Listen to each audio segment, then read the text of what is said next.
Last time we played against Cloud9, it was a really, really close series. It went to Game 3, and Game 3 was just like a game that was decided like on the smallest margin. So I think that it'll be a really close series again. Jensen's having a really great season so far, and he's been performing really well. So I'll have to be careful, but as long as I can hold my own against him, I think my team can do better. Welcome back to the North American LCS, everybody. Immortals did not do quite as well as Cloud9 in Game 1. It was a solid win for C9, reasonably close for the first 10 or so minutes. The teams are, of course, readying up for Game 2, which will be here shortly. Let's start talking about how that mid lane matchup, I guess, went, because Pobelter said Jensen's been playing well. Saw your tier list one up as Jensen's #1. Ooh, spoiler alert anyway. The big thing about that is Jensen did pick into the bad matchup there, Orianna versus Syndra, and was able to win. So what Pobelter had in that game at least didn't necessarily ring true, because it was Ray who ended up carrying in the top lane, which was not the case in the first series these guys played against each other.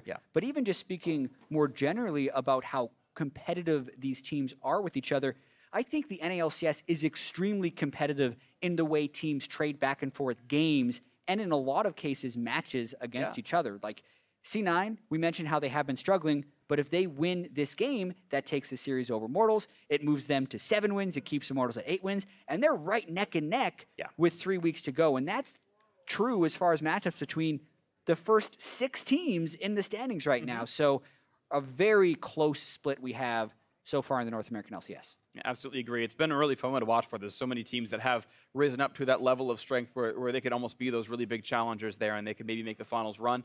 Worth pointing out, Immortals did win that previous head-to-head, so if they close this one out, or they get the comeback here in this series, then Immortals own the head-to-head 2-0, and they pretty much, it's almost impossible to finish below Cloud9 without catastrophically falling down the standings.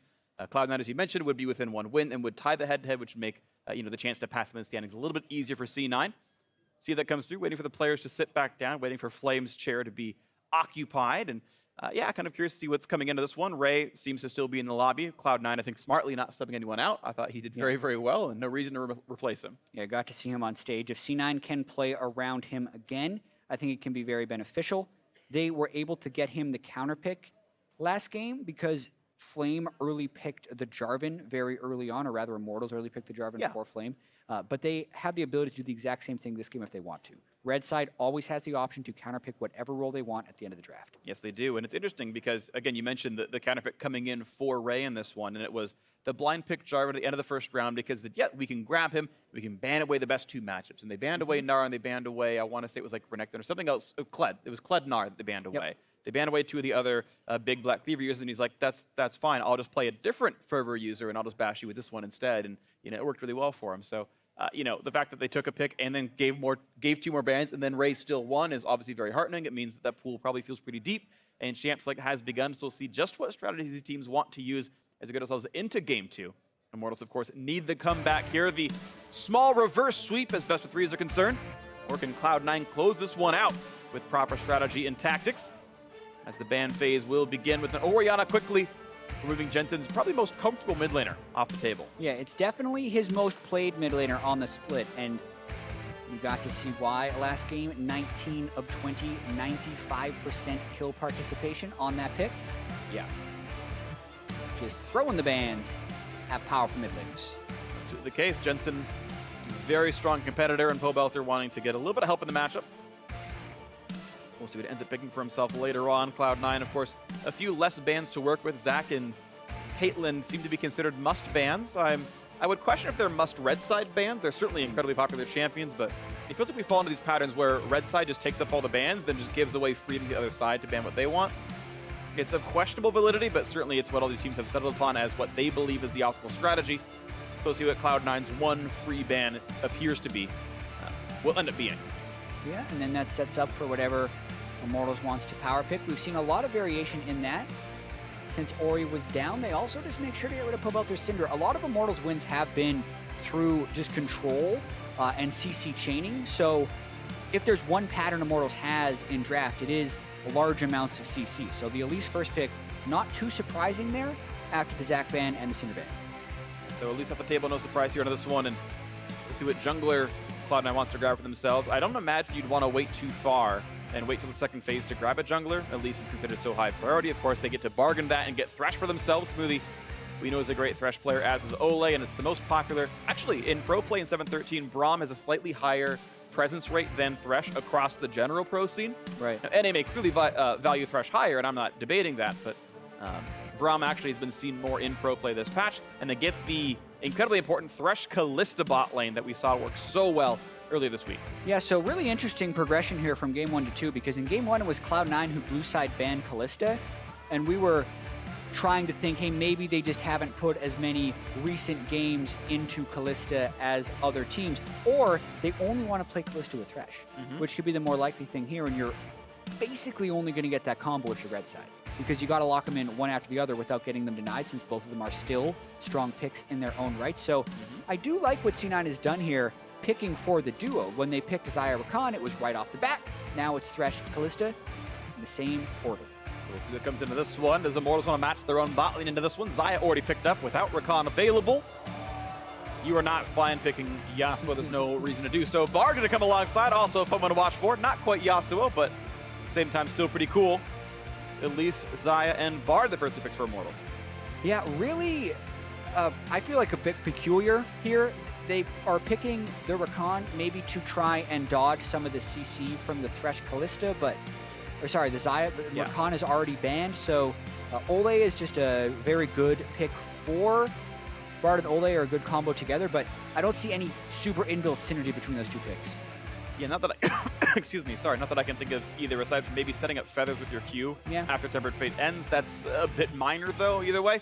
It has been a somewhat comfort pick for Cody Sun. I think we see him a lot on champions like Cog, Twitch, Xayah, these champions you tend to feel like scale very hard into late game. They've got area of effect auto attacks in the kit or some kind of hard scaling, and that seems to be the style they keep putting themselves on, or what Cody Sun is comfortable on. Regardless, Taliyah is grabbed up for Jensen, so his blind pick mid laner, lining up for the next couple of set of bans, as they've put a Lucian ban as well to give Taliyah some better matchups.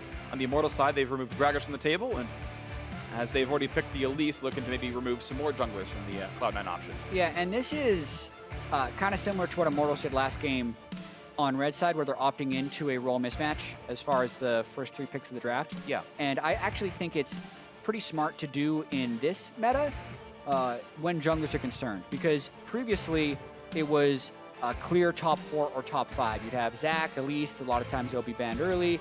Then you got stuff like Rek'Sai, Gragas, and Lee Sin that would fall in after, and it was pretty easy to pinch the jungler if you didn't pick it in first rotation and then ban it out in second rotation. But now, I feel like those top 5 junglers are still there, but you also have this crew of junglers climbing up the back, which is Nunu, Maokai, Sejuani. So there's too many junglers right now, I feel like, to truly pinch out the role, which is why it's really safe to hold the second ban phase. So yes, Immortals denied Gragas, but Rek'Sai is a great jungler right now, and that's where Contractz picks. I agree. So Rek'Sai is in there for Contractz. That's the one he wants to go for. The Camille ban leads way to Jarvan IV in the top lane. I think that's not a surprise to many people here. C9 had the option of rush picking the Jarvan and grabbing it early on for themselves. But Flame will reprise his role, this time in a different lane matchup, as Corki will come through for Pobelter in the mid lane. So the front line a little bit less large here for Immortals. It's Elise Jarvan for the melees, double marksman in the mid. And now what will they throw in the top lane to deal with Jarvan now that Ray's Camille is gone? I don't think it will be Azir top. Unlikely. But, it probably will not be Fervor Rumble either. It's going to be the Gnar, which was banned out against the Jarvan in the previous game. Or sorry, the Kled. Kled and Gnar, resourceless physical damage top laners. Get them confused. They build the same items practically. Yeah. And it's okay. I called Taliyah Kindred Kalista Kindred yesterday, so we all make mistakes. It's all good. And yes, the lineups are here. Jarvan, Elise, Corki, Xayah, Bard for Immortals versus Kled, Rek'Sai, Taliyah, and the all-amazing Kalista Thresh bot lane. C9, if they don't win this lane, I feel like there's kind of some issues, because this is one of the very best laning duos in League of Legends. Yeah, absolutely agree. And that's also a lane that can be played around very well by the Taliyah and the Kled. So a lot of collapsing can happen from these solo lanes. The Taliyah and the Kled are a fairly popular top-mid duo, so to speak, because of how quickly they can force 5-man fights anywhere on the map. Kled ultimate Taliyah wall gets you there faster than anyone can match. That's actually why Pobelter has brought teleport on Corki, because I think they're trying to match that map play that C9 can bring. And we have fun to watch for Jensen bringing Cleanse to survive in his own matchup, as we have the lineups once again on your screen, because the coaches already shook hands. Cloud9 up 1-0 in the series. They're currently 2 matches behind Immortals in the standings. They can shrink that lead to 1 with a win here. Hoping that Jensen can continue his reign of terror in the mid lane and that Ray can have another very strong game against Flame's Jarvan. Another very strong duo in the bottom as well, as Sneaky was having a very bad game, a set of games yesterday against Envy and was very low impact in game 1 here against Immortals, hoping that that bot lane can shape it back up here for Cloud9 as they need more than Jensen to carry. It was Ray in the top lane last game. We'll see who else can do so today. Yeah, and this is such a pivotal game in the scope of Cloud9 and Immortals' split.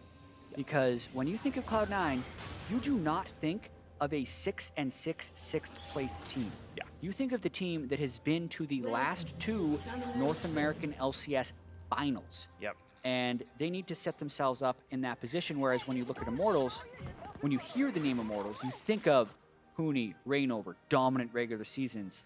But this is a completely new lineup. It's just Pobelter from those old days of the dominant regular season, and they're trying to do it again. And if they win against Cloud9, they're in first. They're the team that's looking to be in the finals. A lot has yet to be done, but this is a great test for what they can potentially do later.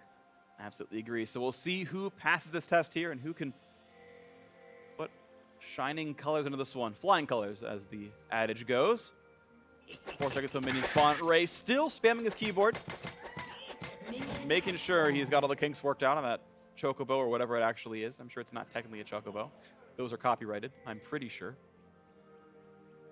Either way, it's going to be Xmithie going down towards his red buff. So we're waiting around and coming back up in a second, but looks like it's going to be a bit of a different path for him. Maybe an early invade.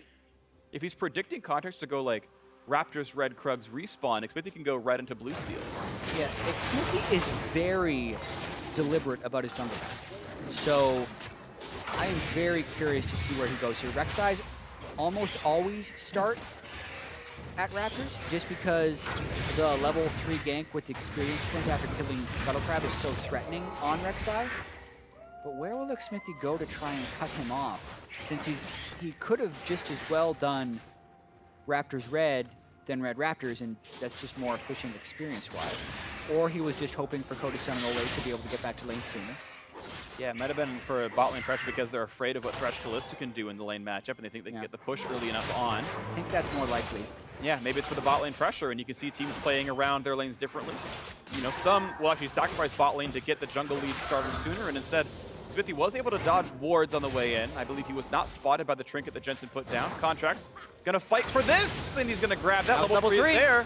But he's gotta be a bit careful. Out he goes, and yeah, no real steals to be had. That level 3 for Contractz is in. Smoothie just kind of getting through his own jungle now. Yeah, and the level 3 rush there by Contractz is a little muted when you're spotted by the enemy jungler doing it, because you can no longer surprise someone with a 2-minute and 40-second gank. Generally means Contractz will just continue to farm out his jungle. Ooh, what a hook! Threads the needle, and the javelins into Cody Sun's face. Ignite was on as well, but look at the trade back, actually. Good damage out of Smoothie. Nice shot there from Sneaky as well, get some damage across, but Bard can heal and Thresh cannot. Immortals generally should be reasonably okay with this one. I will say, though, that Thresh has many more health potions than Cody Sun can bring to lane. Yeah. Smoothie, multiple biscuits. Cody Sun going to try and heal up with Bard and Doran Shield. And a Warlord, so I think he's generally going to be okay. He'll still stay pretty healthy, and Sneaky, of course, didn't take much damage, so he's fine for now. And Cody Sun should be able to hold the line, but it's a 5 CS lead right now for the C9 duo. We'll see if that gets to be more soon. As Cody Sun makes the best of last under the turret. Nice attempt at the stun. A couple of chunks back and forth. And Summoner spell advantage, C9, Ignite for Ignite Flash. Yeah, pretty nice. And 3 CS difference in the bot lane. No early recall yet for Cloud9, gonna wait a little bit longer as Pobelter getting shoved in, but he's only down 3 and can likely move up actually. As a result here, this is really nice, using the Gatling gun to soften the minis a little bit. You cannot normally one-shot the casters without a little bit of help, so Pobelter playing that pretty much perfectly, and he's now up in CS. Yeah, there is ward control in the river for C9, which is allowing Contractz to come down here, knowing that they have the flash out of Cody Sun. If they can land another hook, it could convert into a very big fight, but Xmithie is expecting it as well. Here we go. Damage on Sneaky. Here comes the flay and the knock-up as well, but here's Xmithie right in front of the turret, not in range just yet, looking for damage on a Smoothie. Forced run away, first blood coming through. The teleport for Corki paying off some dividends.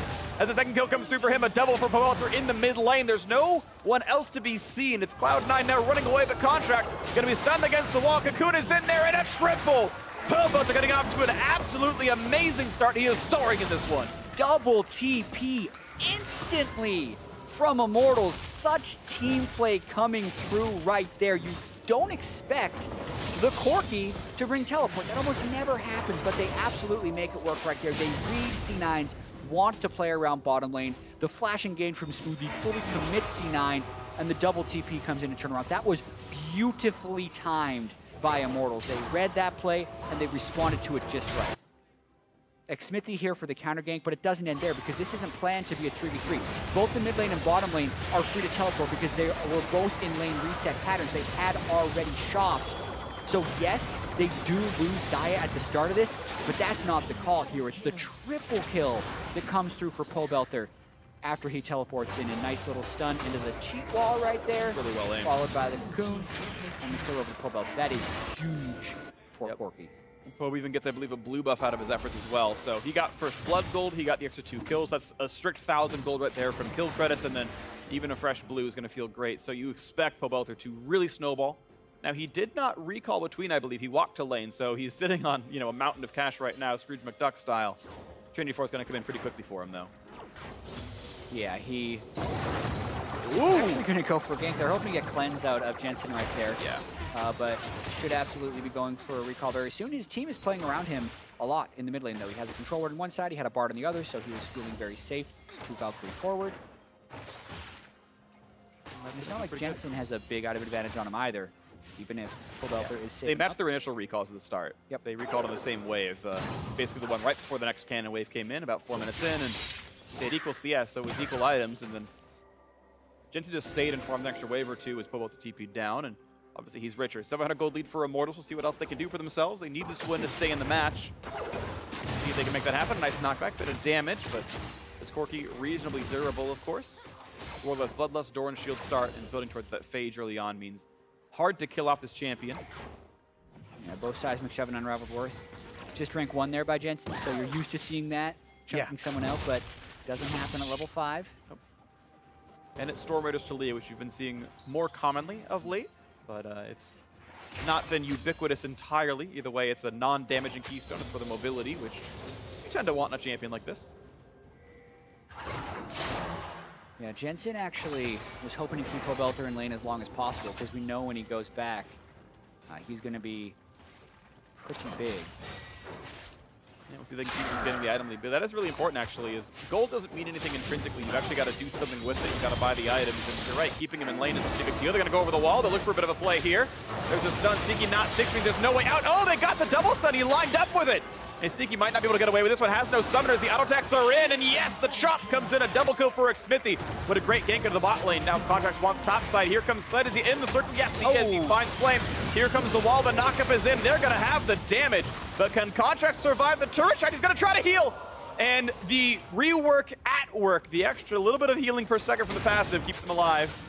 Maybe that was the reason. Either way, bot lane tier 1's going to fall first. Immortals with 5 kills down on this side of the map. Gonna get the turret as well at 8 minutes and 12 seconds. Yeah, C9 trying to make the best of the bad situation by sending a 3-man gank up topside as their bottom lane gets wrecked. We're gonna watch this bottom lane gank one more time. Just Bard Elise over the wall. There's no flash on Smoothie. Cocoon lands, and the lineup for the double stun beautiful. Kind of seals their fate. Cody Sun then able to chase in pretty easily with the red buff, Elise, as well as the Bard. So very well played there by Immortals, and I do feel like the game is getting a little out of hand for C9, even this early. Grabbing the Cloud Drake away. Next one going to be Infernal. So if they can keep bot lane pressure, the Drakes will stack up and pretty quickly. Immortals in a very good spot this game, and the top lane is not the same as it was before. Ray is not in that same level of advantage now. Going to be stunned against the wall shortly, you have to imagine, but quickly gets a lantern, so he's going to keep him safe for now. He's not going to find any more combat to be had here. Yeah, great instincts by both supports there. Knowing the bottom lane turret had fallen, that lane is going to reset, so they both naturally move top lane to make a play. Smoothie doesn't have to expend his ultimate because he doesn't have one yet, but still neutralizes Olleh's roam. So far, it's pretty beautiful stuff out of this one. Flame gonna... I guess he was on cooldown. Q couldn't reach. He tried, though. He did. Jensen's gonna find Pobelter for a bit of damage here. The knockback is in as well. He doesn't really want to Valkyrie because hits of the Unraveled Earth, but finally does and gets away with it. And now here's the flash follow, both of them actually. Trying to show up for that, and a simple trade of 2 flashes for 1. I feel like it's okay for Jensen. Yeah, I don't think Olleh or Xmithie needed the flash there. Boots of mobility, Elise is going to catch up to the Jensen Taliyah regardless, but yeah, both Xmithie and Olleh burn flashes. Jensen smartly just goes over the wall and also impressively pressuring the 3-0 Corki in lane. Totally agree. You can see Sheen, Phage in, and plenty more items to go there. Sork Shoe's going to be grabbed, and Pobelter's in a really solid spot here inside. The base is going to walk back out soon enough. I want to check in a couple different players. I do want to talk about Sneaky and Smoothie because outside of all the ganks that came in, I think they were arguably winning lane. Despite all their deaths, they've actually got a farm lead still down there, which, to be fair, is the matchup. It's not a shock that they're up in farm here, but kind of unlucky, you'd say, in solo queue. Just party keeps showing up, they keep getting ganked, and hey, that's credit to Immortals playing very well around it, pushing bot lane and punishing the aggression without quite the words they needed. Yeah, a 5-man party as soon as they tried to extend their lead. They had pulled off a summoner spell burn early. They were trying to capitalize on it, but that's what a very organized, disciplined team can do to you, is they'll see where you want to get your edge, and they'll get ready to punish it. Even from champion select, just the fact that Pobelter brought teleport on Corki, that hurts his laning phase against Taliyah. A lot of times, Corkis are going to be bringing heal. Or exhaust for the dueling. Or exhaust for the dueling, for that matter, and he brings neither. Top lane outer going to fall pretty easily. Rift Herald spawn just for good measure, and Cody Sun gonna get a lot of that local gold here. Looks like briefing to him is the standard fare. But I will get the trade, at least something for it. This Rift Herald only matters if it gets the second turret, because they were getting that turret regardless. So time they spend in Rift Herald needs to be capitalized on here. Ray doing his best to clear the way. Do some damage in this one. He's still reasonably tanky. Rift Herald going to take a lot of damage, so it's going to be about half that top lane 2-2 turret, which is still meaningful damage, of course, but it's not going to fall just yet. So that was the payment for their failed pickup, as half of top lane tier 2. And it feels like from all the pro games I've seen, Rift Herald tends to get half to 2/3 of a turret. That seems to be its actual value. Yeah, I just wish teams would stop using it on turrets that would fall anyways, since it takes the full damage from its charge, regardless of how much damage it actually deals to the turret. So basically just last hit that, but Xmithie is still trying to make plays. And he's going to find Sneaky here with Flame in the front lines, but around the back as well. He's going to try to flash away, but there's not quite the way out. The Lantern didn't quite reach him. Tempered Fate stops out Smoothie, and now can they find the re-engage on this? They've also got Jensen with it, actually. Going to flash away one of them, and Jensen able to run. 6-2 Immortals, certainly continuing to play very aggressive, very fast. 8 kills in 12 minutes. Stacking up Drake, stacking up turrets as well. Yeah, pensive Sneaky after that one. Trying to keep pressure up as Kalista. It's not a champion you want to fall behind the curve of the game on, since it's a very short range marksman. He's going to have a lot of issues in the late game against Pobelter's Corki, who will be hitting his items much, much faster. For C9, they want to be able to use the Kled and the Taliyah ultimate to come back in the game, but just haven't found many opportunities to do so. It's been Immortals who's found the collapses. It's very good from them so far. We'll see if C9 can turn things around a bit later on, but right now it's been a much slower game for them, and they've at least been able to trade overall on turrets, and I think that's actually pretty positive for the fact that they've generally been being pushed around otherwise on the map. Keeping that score equal is nice. Immortals, of course, are able to stack Drakes from their bot lane advantages thanks to all the kills. Ray looking for a play on the mid side. Pobelter, though, has summoners available. We see he's going to Valkyrie out. He's not quite going to get tagged by Kled. And maybe a bit too far as Pobelter Valkyrie's away, but he's out of mana. Still, though, has the flash. He's going to wave pretty easily enough. Yeah, fairly conservative cut out there by Ray, all things considered. He didn't dive deep because he didn't have any deep vision. He was just hoping that Pobelter would either be pushed off the turret and they could kill it, or that he wouldn't have backup, but neither is true. So I think the mid lane siege game continues. A lot of this will be still on Jensen and Ray to continue to try and make those plays, but it's very difficult. Immortals can just send 2 people in the mid lane and stop Jensen from having a shove advantage at any point. Yep. Now, at least Jensen is shoving, though, and he's farming nicely. He's up 20 farm. It's actually halved the gold lead that Pobelter had from the kills. Pobelter gets 1,000 gold from his 3 kills, and Jensen's made that only a 500 individual lead, so certainly it's within reach, you'd have to say. Control wards and inventories of both these teams looking to keep playing for the next major objective. Infernal Drake certainly one of, if not the most valuable of the 4. And as it spawns in 15 seconds, Immortals are first on the scene, and they've got pretty decent vision control, actually. They've got the mouths of the river ordered as well. They're going to find nice 2. And here comes Tempered Fate, the double knock up there as well. There's certainly no way out. The root layered, almost nothing could have been done. Contractz just barely gets away, but it's still a resulting 5v4. Cloud9 not able to do a whole lot. They might find Xmithie, and they do actually. To even get a trade kill is massive. Cloud9 find one for themselves, and Jensen able to kite back as well. Really beautiful stuff for the defensive squad here. Making it a 1-for-1 as Sneaky and Xmithie trade live. Such a weird fight, though. Ray is pushing top, and Pobelter is pushing bottom. He never came to that fight. So Immortals does trade a 1-for-1, but they trade even more turret damage back over for it. Now Contractz goes for Bard. Damage onto Olleh, gonna kite back towards the mid lane, and he's gonna take one turret shot, and he's not in range. There's the ulti in, and Contractz gonna find the kill, stops for shoot, and gets the feather, but it's not gonna matter. Pobelter finally roams over, gets himself that one picked up, plus the assist. Means a bit of extra gold. A cross hook, not gonna land, but here comes Ray. Does he want in? No ulti. Yeah, not gonna. Yeah, has to call it off, and I think Immortals ultimately gain control for the Infernal Drake, which they should be able to pick up uncontested there, but they had to fight for it. Let's watch it one more time. As the Sentinel sees them, Sneaky was just starting to feel safe. He is getting picked on. Double airborne, double stun by the Bard. Contractz barely able to clip the Lantern out, but a surprising amount of damage taken by Xmithie. And watch the Ignite by Smoothie. Yeah. Invalidates the heal from Xayah. Gives the double buffs over to Smoothie. Makes him really confident in the fight to come, actually. Yeah. Well, ended up being extended 2-for-2, I do believe, as a result. Infernal Drake did go over to Immortals. Next one up is going to be Cloud number 2, so those are the ones in this game so far. Immortals are holding on to a solid 3,500 gold lead, though, and it's kind of spread across everybody. You've got a 4-0 Corki, you've got 3-1-3 on Xmithie's Elise. Certainly has had a solid game for himself. Was credited initially with a lot of the Immortal success, but it really does feel like a very solid team game. Perfect kill participation for Olleh, 0, 1, and 8. He's been everywhere this game, as you would kind of expect with a Bard. So he looks to ward for himself, and mid lane is being pressured by the other 4.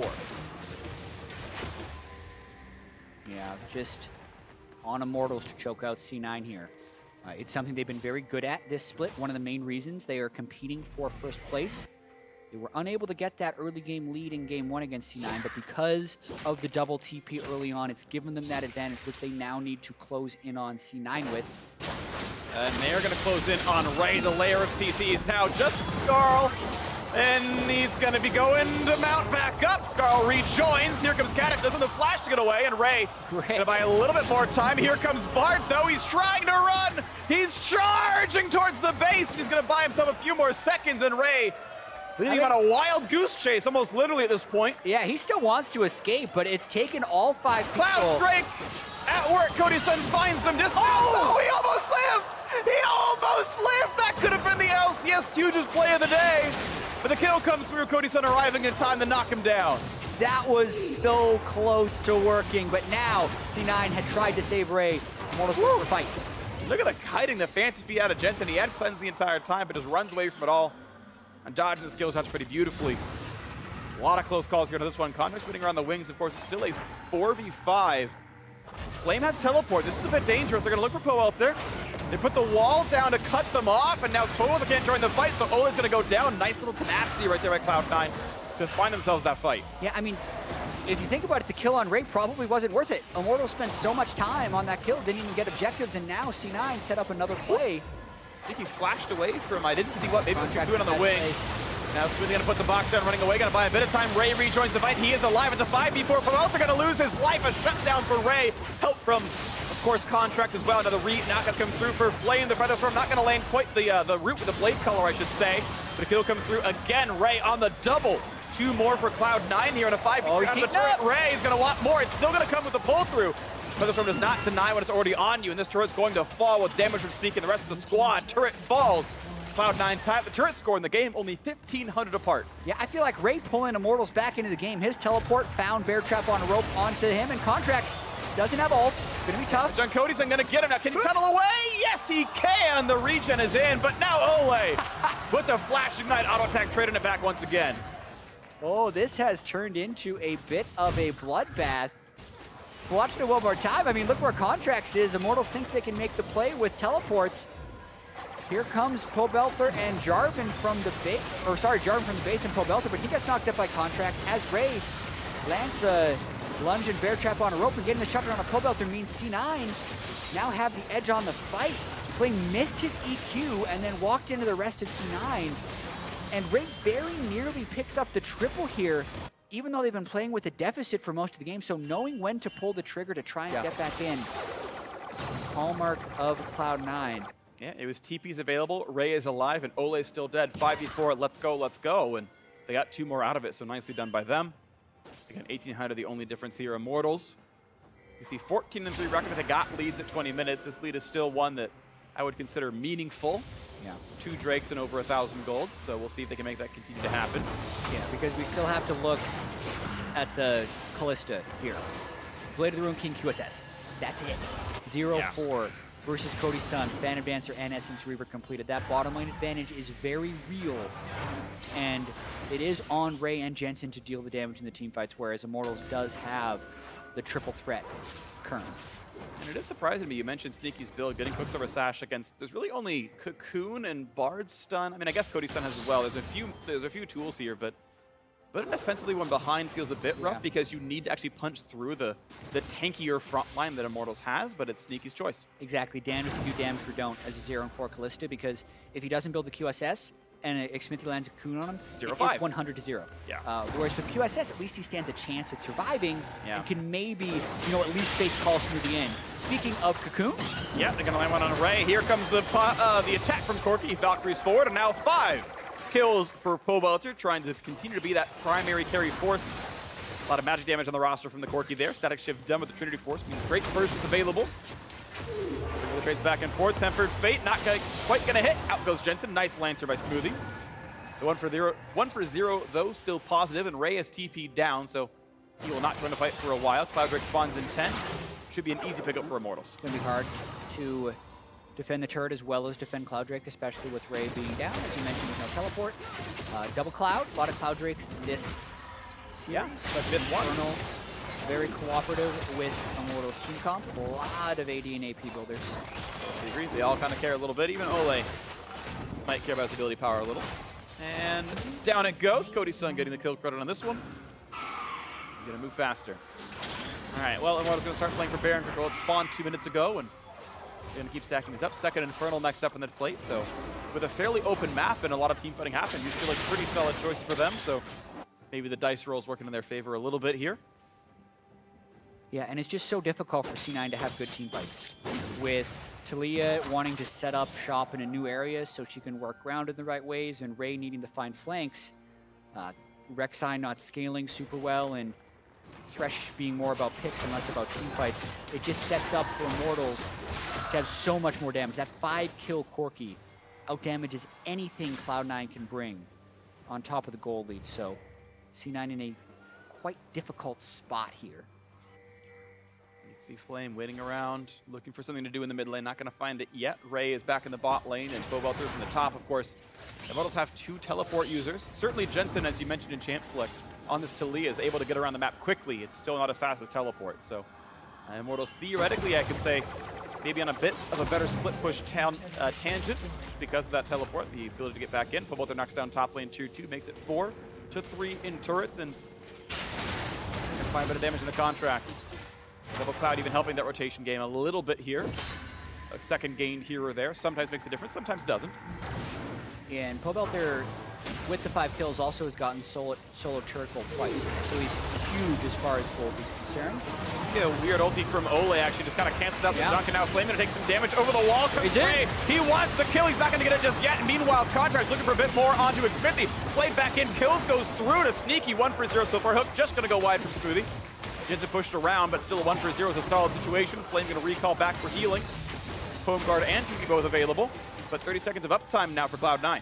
And Ray is drawing so much attention in these team fights. He jumped in on Flame, and I believe it was pretty much Pobelter and Cody Sun that were just free hitting him for a while, and he managed to dismount, flash over the wall, buying enough time for Xmithie to Zhonya's come out of stasis and still die. I feel like Ray carried that fight, even if he was not the recipient of the kill.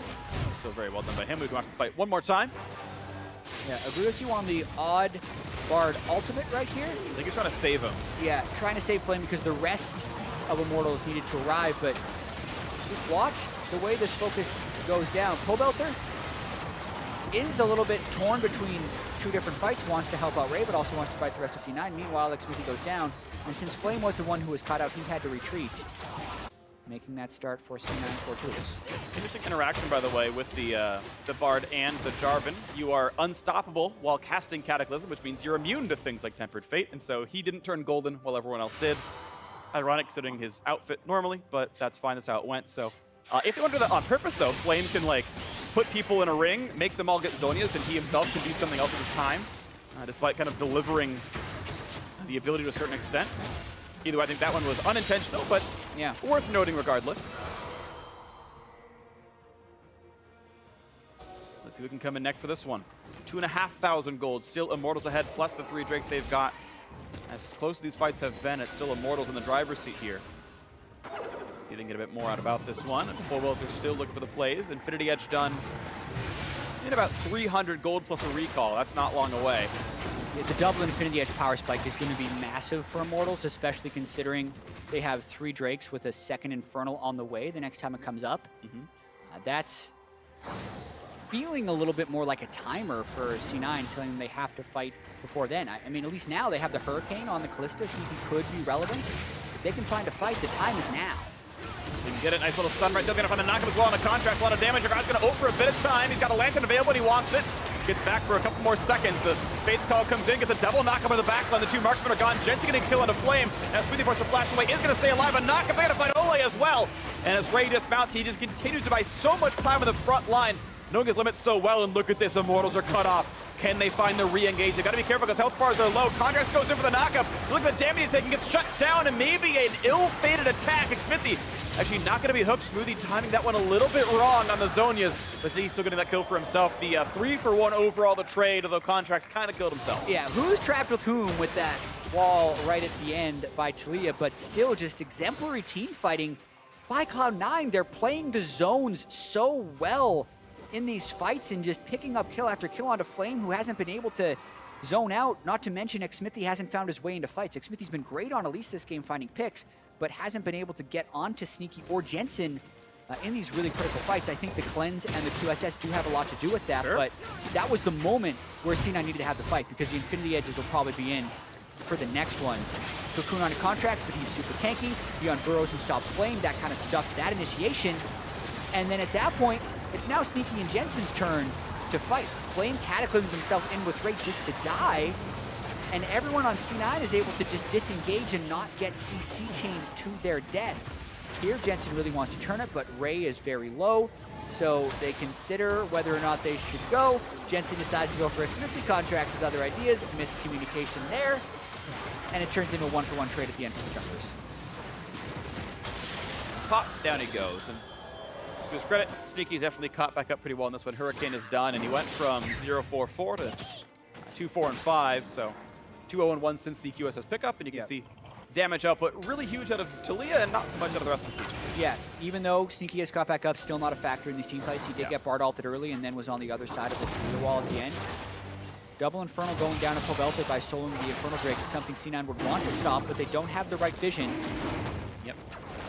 Only the gold 1,700 apart, and there's the smite just to buy a little bit more of Pobelter's time back. Xmithie shows up for a bit of an assist. Double Infernal, double Cloud, feels good, man. Immortals having the ones that affect your team fighting prowess are I would argue, the most. Being able to show up and maybe dodge the opening skill shots. You've got a 50 extra move speed buffer to dodge hooks with to make sure you're not getting caught out. To droop up in time when Ray ults across for everyone. See if that matters much in this game. Is 12-12 in kills. Cloud9 are team fighting well to their credit. They've caught up at that scoreline. Tempered Fate gonna actually force Sneaky's flash. I'm not sure he needed to though. He had the team around him. They're gonna find a stun on the Contractz. Pretty tanky though. It's Cinderhold Rek'Sai after all. Visage coming in after a couple more 100 gold comes through, but Cloud9 have actually wrestled away control of this upper river. Immortals have played for the Drakes and given away a bit of Baron control. Ray kites away, and look at this, they're rushing it down.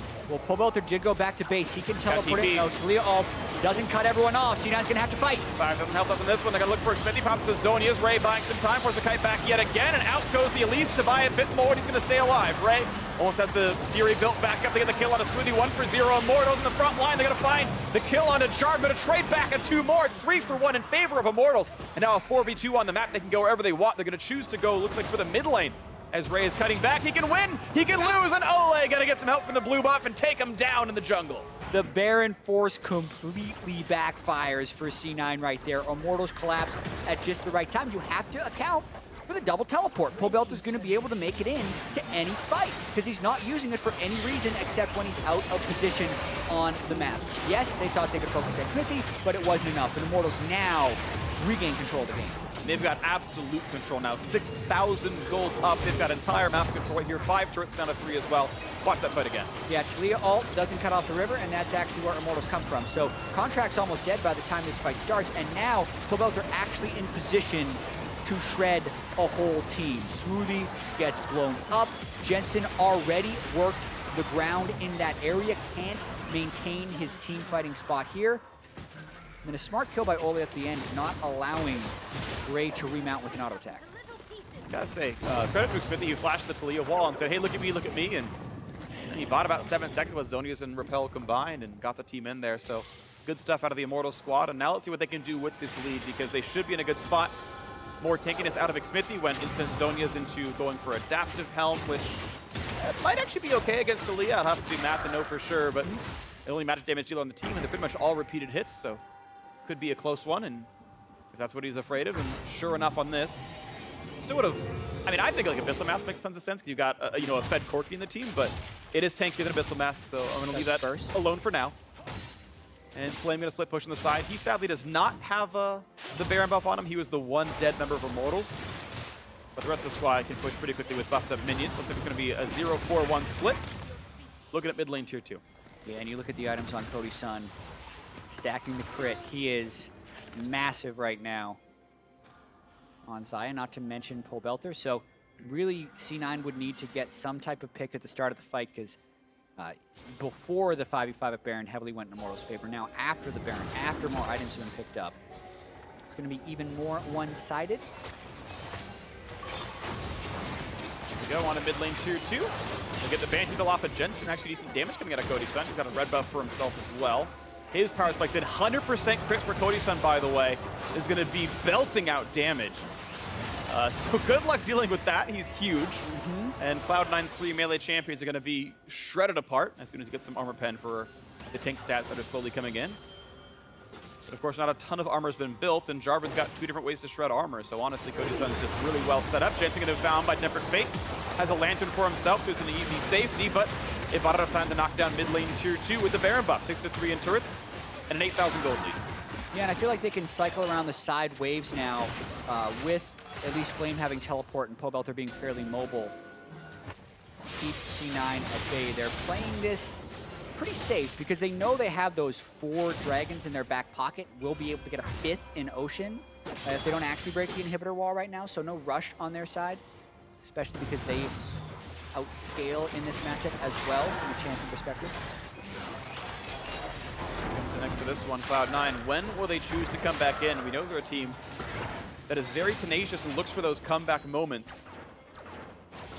And as they wait for the Baron to slowly time out over the next 20 seconds, they have to deal with a 9,000 gold deficit, and they want in. They're going to find Olleh. They're going to get a stun, but is it going to be enough to stop them? Sneaky push down to below half HP, and now he's got lifesteal off minions. Right back in as Ray gets the lantern. Does just barely get away, but a stun's going to land. They're going to kill out Smoothie. No problem, no questions asked. 1-for-0 already. The kite back. Sneaky pops the QSS. Smoothie just barely running away as Ray is the one kill picked up so far. It's a 1-for-0. The attempt for Cloud9 does not pay off. Yeah, I thought the Cataclysm was going to do a lot more there, but Smoothie able to bounce back with the Fate's Call. That's what it was, yeah. Helping him. Also stuffed the initiation of Immortals. Baron gone, but they did harass C9 really low, so they want this turret. This wall, though, could mean the re-engage. Hook's going to find one. That's a very important kill. But those Storm trying to get away. The Blade Collie's trying to get out, and it's going to be the shutdown. Kill picked up. Sneaky gets 1 on the board. Cody Sun getting his 3rd death of the game. Couldn't get away with it. Yeah, C9 desperately trying to stick around, and the straw hasn't broken the back yet, but it feels more and more like that moment is coming this game. As they break the inhibitor open and have the Drake on the way, C9 not able to win any of these fights in a meaningful way, but are finding, I think, pretty crafty initiations.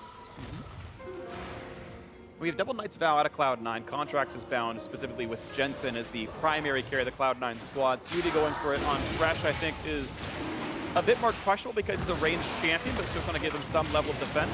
I personally like lock it a bit more, but it's the choice he's gone for in this. C9 going to be able to sneak an Ocean Drake. At least something for them. Yeah. Huh. Surprised that Immortals didn't go for that, but they had lost Cody Sun, so I think they had a fight before. Now an engage in the mid lane. Cody Sun is still dead. Contractz, though, dangerously low and shut down by Pobelter. The damage across is there, and now Xmithie, one more shot could do him in. Not quite going to find Sneaky instead. The kill's still going to come through for Pobelter, who continues to stack on the kills. 8-1-5. 19-14 and winning a 4v5. Pretty big deal. Yeah, the nice thing about Corki compositions, when your AD carry's dead, you got another one. You can do. Still fight.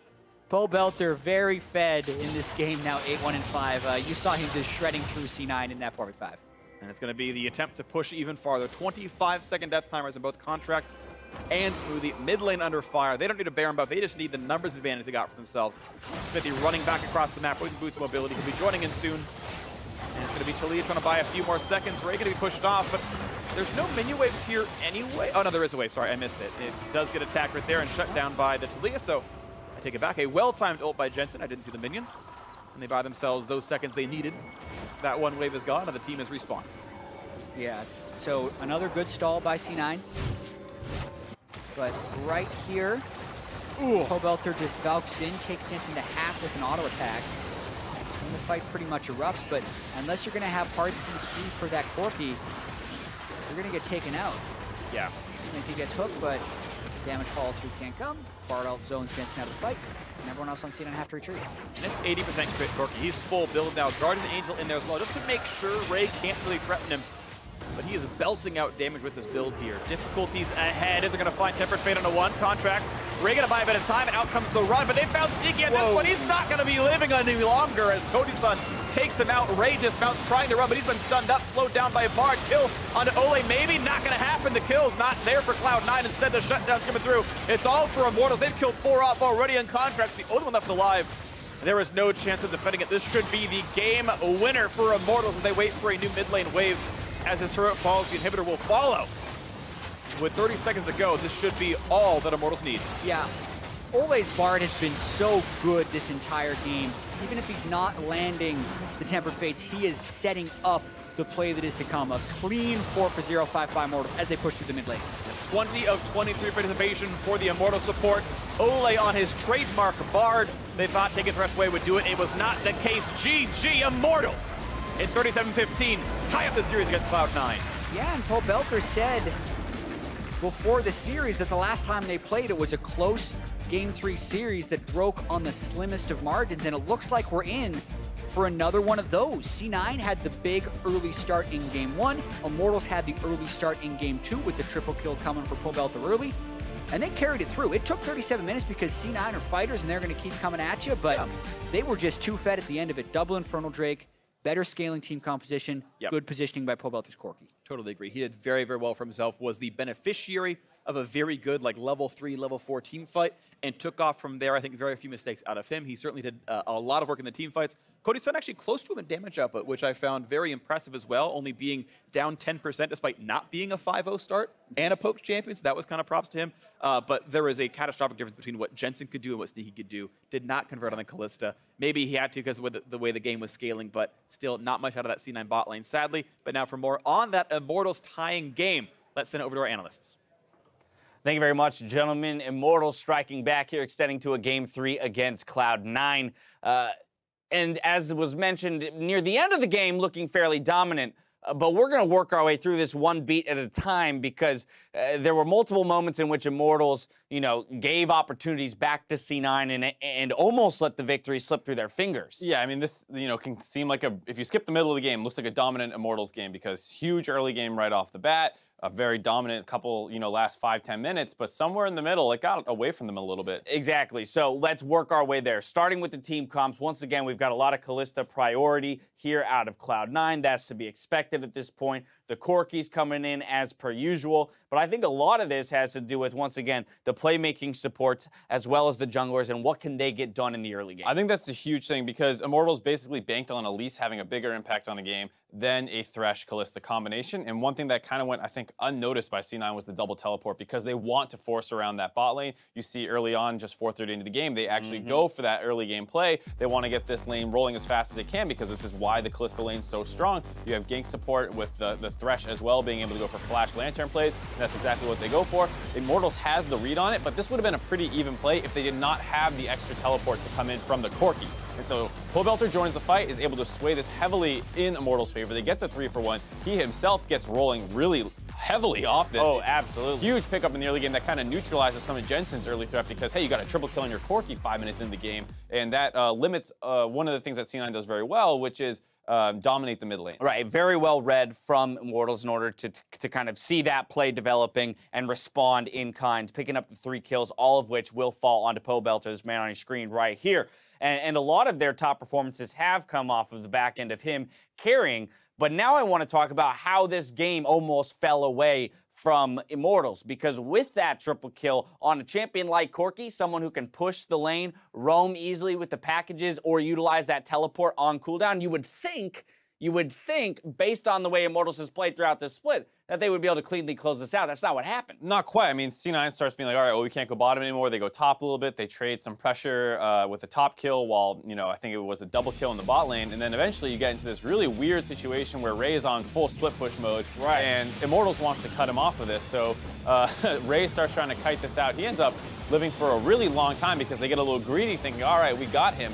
And with that, he starts the remount. Yeah, gets the remount, starts running away. His ultimate comes up. No one's able to get in front of it to block it, which is something you usually see. He ends up going all the way into Immortals' base. C9 wants to capitalize on all this attention he's drawing. So right. They say, all right, you know what? We should shove up mid lane and try and answer some objectives while they're busy cleaning up Ray. But this whole situation ends up taking so long that by the time they finally get the kill and they finally want to teleport in to try and punish C9 for grouping up around this mid lane turret, Ray's back up. Ray's back alive too, and so you get into a 5v5 situation that ends up going decently well for C9, and they're able to not only win the fight and get a couple kills, they actually get the mid lane turret as well. Right, exactly. Picking up lots of gold off the back end of this fight. Again, this came around 17:30 in the game, so we're still kind of in that, you know, early to mid game. Not too large of advantages have been created just yet, but very much an opportunity for C9 to get back into it, but in large part because Immortals decided to take a stab at a skirmish without full vision there. They didn't know Ray was sitting in that pixel brush right there. Right, and so you see after that long chase down sequence, C9 actually gets a number of kills, they get back in the game, and it gets to the point where they actually have pressure in the game. Not just, oh, we're kind of back into it. We're now dictating the pace of the game here, and it ends up, you know, Immortals actually come back in this game, not off a great play of their own, but a mistake out of C9. Exactly, kind of a faulty Baron call here from C9. 29.5 minutes into the game, they're gonna go ahead and start this one up. Poor wall by Jensen. We'll see how Immortals responds in order to get the victory. And you can kind of understand the thought process that C9 goes for here. They see that, okay, Bard just uses ultimate. That's one of the best tools that they have on their team comp. The other one, of course, just being the Jarvan ultimate, but this wall does not block anyone off. Immortals wraps around more from mid lane than from the blue buff. The only thing coming there is Xmithie, and that's only a good wall if you're going for a burn call, but the rest of Immortals way too close in the area. Xmithie does a great job stalling out here, allowing for Immortals to get a lot of poke damage in, as well as taking damage from the Baron. Yep. So Pobelter has another monster team fight there, and is basically able to save Immortals from a potential catastrophe after what was a bad objective call. And from that point onward, it just seems kind of clear that the composition from Immortals with the gold lead is pretty much insurmountable, along with those dragons that they had secured throughout the game, right? The pressure that they had allowed them to pick up those 4 dragons, 2 of which were Infernals, and it just felt with the gold lead, it didn't really matter what kind of fight C9 was able to take, they weren't going to win. Look at that damage dealt by Sneaky. That's kind of abysmally low for a 37-minute game. Well, that's because Kalista really does rely on winning laning phase. Her build path is not particularly aggressive in terms of, you know, big crit numbers or anything like that. Right. And a lot of team fights, if she is not ahead and constantly auto-attacking frontline, she has to wait for the enemy team to engage. Other champions really outperform her, either due to the range, the poking potential, those kinds of things. And it is more indicative of the game that took place than I think Sneaky's performance on it. Okay. That early turnaround, you know, triple kill really limited what you can do with that Kalista lane. Absolutely, but it does kind of call into question in some cases the Kalista pick as a whole, because it seems very sink or swim in that way. right? Where you have someone like Xayah who's going to be happy to scale into the late game. When you've got the Kalista on the other side, if you don't capitalize on early aggression and get her ahead, how do you expect to win the game in any other fashion? It's true. I mean, this is one of the reasons I think you saw Kalista initially fall out of the meta way back in, I think it was probably around 2016 spring was when we really saw the last of a lot of Kalista play. It's just that she got really surpassed by other utility champions who did not have such a sink or swim playstyle where you could go even in lane and still contribute very heavily in other games.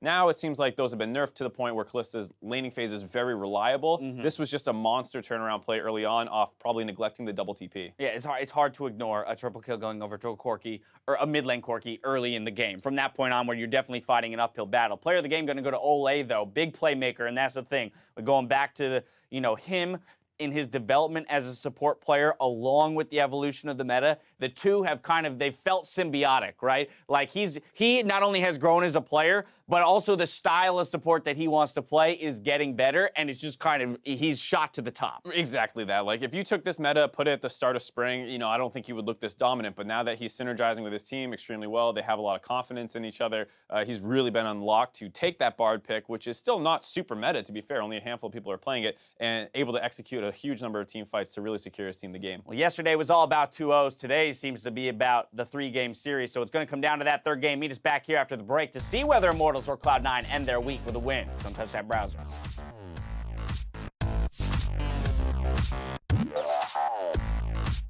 Front of the turret, not in range just yet, looking for damage on a Smoothie, forced to run away, first blood coming through. The teleport for Corki paying off some dividends.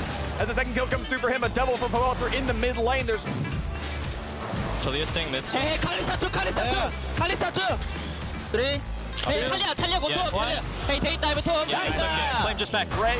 Almost has the Fury built back up to get the kill on a Smoothie. 1-for-0.